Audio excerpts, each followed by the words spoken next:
दोस्तों, 7 मई 2025 की रात जब आप और मैं चैन की नींद सो रहे थे, उस समय भारतीय सेना का एक सिस्टम हमारी सीमाओं की सुरक्षा मुस्तैदी से कर रहा था। उस समय पाकिस्तानी सेना ने भारत के अंदर पंजाब, गुजरात और राजस्थान के सैन्य ठिकानों पर मिसाइल और ड्रोन से हमला करने की कोशिश करी, जिसे भारत के एयर डिफेंस सिस्टम ने बहुत ही आसानी से विफल कर दिया। और इसके रिस्पांस में अगले दिन 8 मई 2025 को हमने उनके एयर डिफेंस सिस्टम या मिसाइल डिफेंस सिस्टम्स को ही उड़ा दिया। चलिए बात करते हैं, ये मिसाइल डिफेंस सिस्टम या एयर डिफेंस सिस्टम क्या होते हैं, ये कैसे काम करते हैं, भारत का एयर डिफेंस सिस्टम या मिसाइल डिफेंस सिस्टम कौन कौन से हैं और इन्हें कहाँ तैनात किया जाता है। सबसे पहला, मिसाइल डिफेंस सिस्टम या एयर डिफेंस सिस्टम क्या होता है। तो दुश्मन द्वारा जब हमारे ऊपर कोई हवाई हमला किया जाता है, जैसे दुश्मन ने कोई मिसाइल लॉन्च करी या कोई ड्रोन हमारी तरफ आ रहा है दुश्मन का, या दुश्मन का कोई लड़ाकू विमान या हेलीकॉप्टर हमारी सीमाओं में घुसपैठ करने की कोशिश कर रहा है,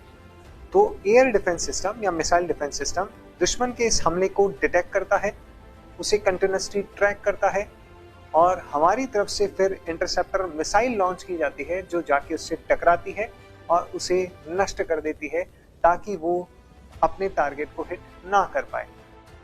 जैसे कल रात पाकिस्तानी सेना की तरफ से हमारे सैन्य ठिकानों पर जो मिसाइलों से और ड्रोन से हमले किए गए थे, हमारे मिसाइल डिफेंस सिस्टम या एयर डिफेंस सिस्टम ने उन्हें डिटेक्ट किया और समय रहते हुए हमारी तरफ से इंटरसेप्टर मिसाइल्स गई और उन्हें बीच रास्ते में ही डिस्ट्रॉय कर दिया। और इन धमाकों की गूंज पाकिस्तानी लोग रात में सुन रहे थे और जिन्हें सुबह उन्होंने बताया कि हमें रात्रि में धमाके सुनाई दे रहे। दूसरा प्रश्न, मिसाइल डिफेंस सिस्टम या एयर डिफेंस सिस्टम कैसे काम करता है। मिसाइल डिफेंस सिस्टम के 3 मुख्य हिस्से होते हैं। सबसे पहला होता है डिटेक्टिंग सिस्टम, दूसरा होता है कमांड एंड कंट्रोल सिस्टम और तीसरा होता है वेपन सिस्टम। सबसे पहला हिस्सा डिटेक्टिंग सिस्टम। जब दुश्मन की तरफ से कोई हमला होता है, हवाई हमला होता है, तो हमारा एयर डिफेंस सिस्टम या मिसाइल डिफेंस सिस्टम का डिटेक्टिंग सिस्टम उसे डिटेक्ट करता है, कंटिन्यूअसली उसे ट्रैक करता है। उसके बाद में काम में आता है command and control system. Command and control system air defence system का ब्रेन होता है, जो दुश्मन की तरफ से होने वाले हमले का पूरा थ्रेट एनालिसिस करता है और उसके बाद में टारगेट एंगेजमेंट के हिसाब से वेपन सिस्टम को निर्देश देता है। ये यह देखता है कि हमारे ऊपर कौन कौन सी डायरेक्शन से कितने हमले हुए हैं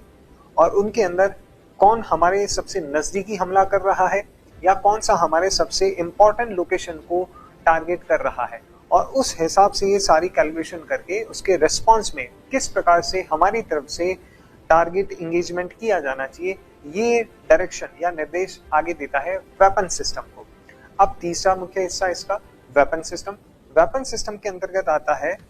बहुत ही एडवांस लेवल का सरफेस टू एयर मिसाइल्स और एंटी एयरक्राफ्ट गन वाला सिस्टम, जो कमांड एंड कंट्रोल सिस्टम की तरफ से आए हुए निर्देश के अनुसार सरफेस टू एयर मिसाइल्स को लॉन्च करता है या एंटी एयरक्राफ्ट गन को फायर करता है, जिससे दुश्मन के द्वारा किए गए हमले को बीच रास्ते में ही डिस्ट्रॉय कर दिया जाता है। तीसरा प्रश्न, भारत के पास में कौन कौन से एयर डिफेंस सिस्टम या मिसाइल डिफेंस सिस्टम है। तो भारत के पास अगर मिसाइल डिफेंस सिस्टम की बात करें तो भारत का खुद का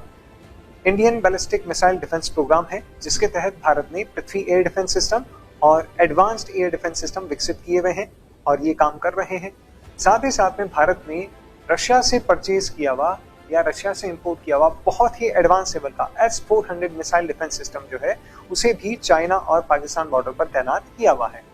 बात करें एयर डिफेंस सिस्टम्स की, तो भारत के पास में Akash air defence system, quick reaction surface to air missile और very short range air defence system, ये 3 एयर डिफेंस सिस्टम हैं जो हमारे खुद के बनाए हुए हैं, इंडिजिनसली डेवलप्ड हैं। वहीं पर स्पाइडर और बराक 8 नाम से 2 बहुत